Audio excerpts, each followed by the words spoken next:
Hello, Pauper fans. This is Mathonical, and you are joining me for round 2 of the Pauper Challenge, where I'm playing Rally Gaunt. Our opening hand here is great. We have all of our colors, we have life gain, we have the infinite combo, we've got a commune to find something if we need to, so we are very happy keeping this one. This is essentially an ideal hand. Turns out we're playing against Elves. This is a very interesting matchup if they get the Well-Wisher online, because our infinite combo produces Elves, so it's never a lethal attack no matter how many we make, because they'd be able to gain life. So our hope is we can get this Midnight Guard down right now. We've got protection effects, and we want to just hope they don't play a Well-Wisher right here, so we can play the Presence of God and just win. Other than that, we're just kind of sitting and letting them play solitaire. And this is deluxeicoff, by the way. He produces amazing content as well. Feel free to take a look at his YouTube or his Twitch stream. He does end up playing the Well-Wisher, which means this is now going to be an extremely long game. And this is no longer a game where we're trying to attack them. We have no removal in the main board, so we have no way of killing this Well-Wisher. We don't want to make our tokens because that just makes him gain life faster when he activates his Well-Wisher. So our objective now is to use these Presence of God tokens to block all of his guys whenever he attacks. And we need to essentially try and fade him drawing his Viridian Longbow in the near future. And we need to try and gain a ton of life using the Soul Sisters, and essentially play as quickly as possible. We need to stay ahead on the clock, because this is going to turn into a really long game. And whether we win or lose this one, Elves takes a lot of time to play, especially when we're able to block turn after turn after turn. So yeah, the angles we're winning this one, since we cannot win by our infinite combo, is time and decking him. There is the possibility of getting some Battle Screech tokens, possibly with like a Rally the Peasants to get in for a massive swing in the air, but that is extremely unlikely since we have neither of those cards at this point. Basically, we are being attacked here, so we just want to produce enough creatures to get in the way, just to make him unable to get through for damage. Getting the Standard Bearer here is great, and the Benevolent Bodyguard. This is just going to be some extra ways we can protect our creatures in case he gets that longbow. Standard Bearer is especially good here, since that's going to be able to turn off any Quirion Ranger he finds in the future, which significantly reduces his ability to use the longbow, gain life, and to activate Timberwatch Elf. This is just one of the many uses of the Standard Bearer. But other than that, this is just going to turn into a very large standoff where Elves is going to continually try and attack into us, but because we were able to get our infinite combo online, we've got an infinite set of blockers. We're gaining a ton of life. He's gaining a ton of life. He's also going to start making a ton of dudes since he has the Huntmaster online. But I hope you have some popcorn, possibly a drink, because we are in it for the long haul on this one.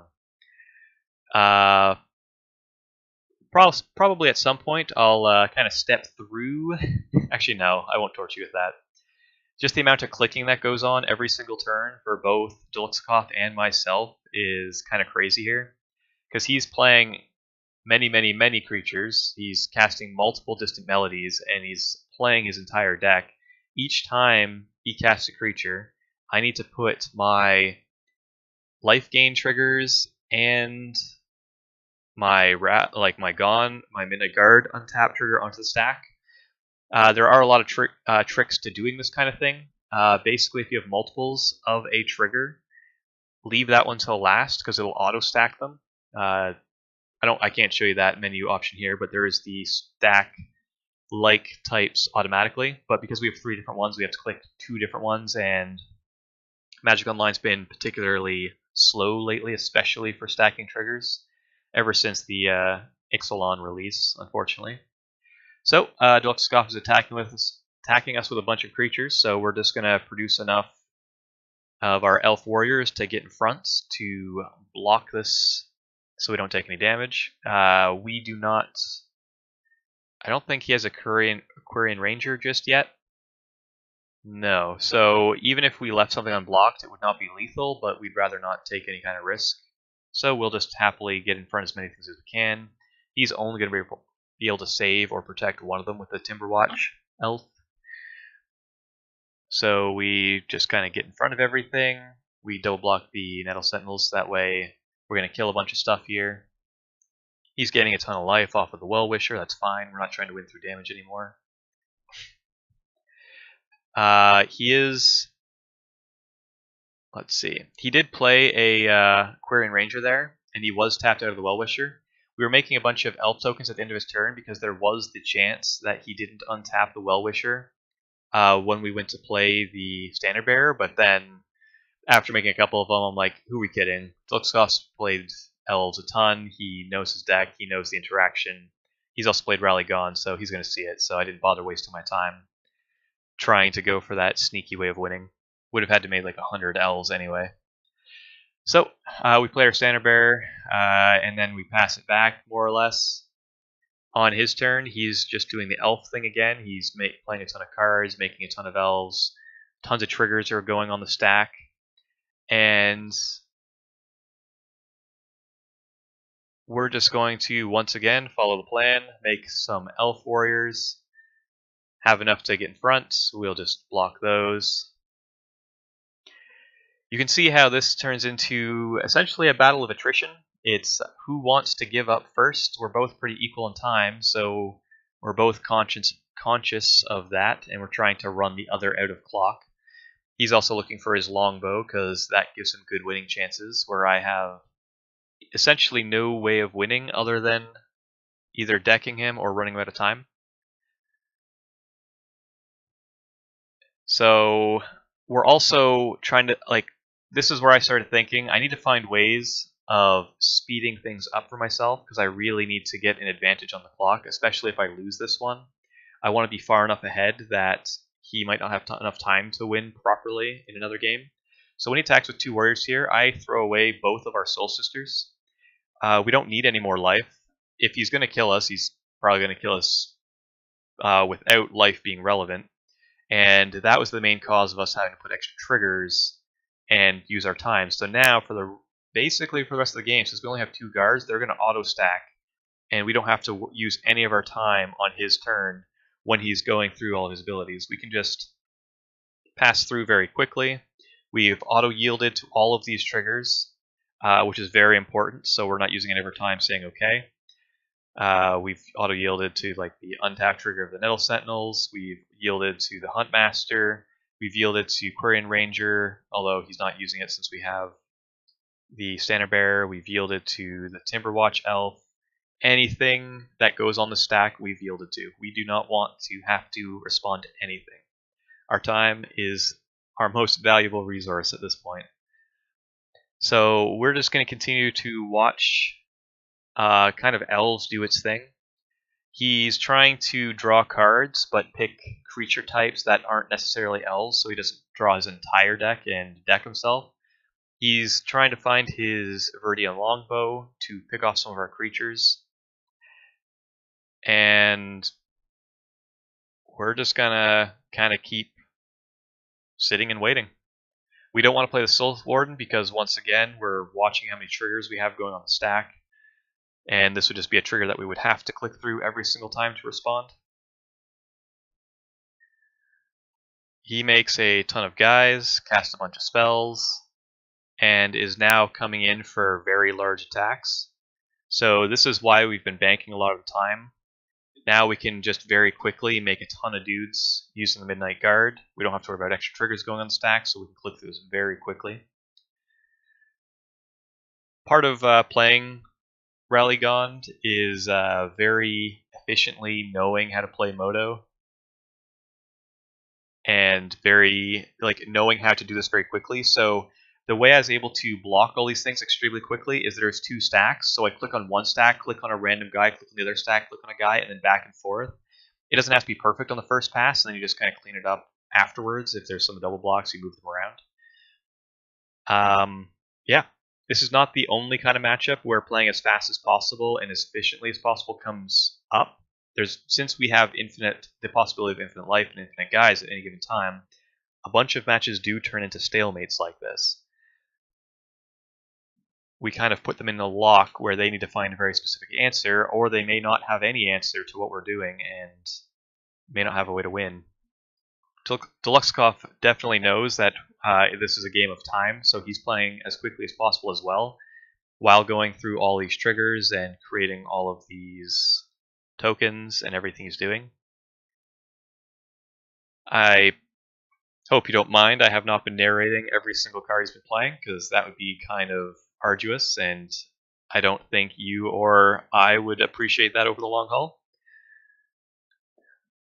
So here he's starting to come in for very large attacks. He knows he's below on time, and he needs to win this one to win one more 9 minutes. So he's starting to go for some all-in plans.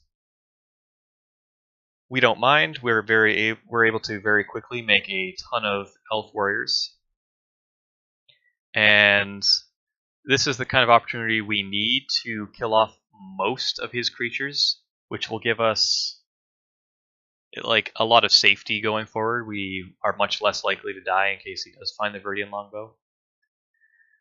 We've been actually quite lucky that he's gone through 48 cards in his library and he still hasn't found it. He's 10 to 12 cards, so we know it's one of those. Most elf lists play at least one main deck, and Ralligond is one of the decks that gets punished pretty hard by Viridian Longbow.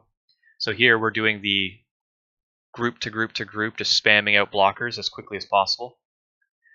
We're also making sure we get multiple blocks online so that we can kill extra things and also use extra time from him to arrange blockers and assign combat damage. We could have blocked a couple more times just to use a bit more time, but we're trying to play as quickly as possible. So he's coming in for another large attack. I'm pretty sure he clicked attack with all. That's why you don't see his time going down. This is just a replay bug where it makes it think it's one at a time. Well, that's alright. We're going to, once again, make as many tokens as we need to block all these things.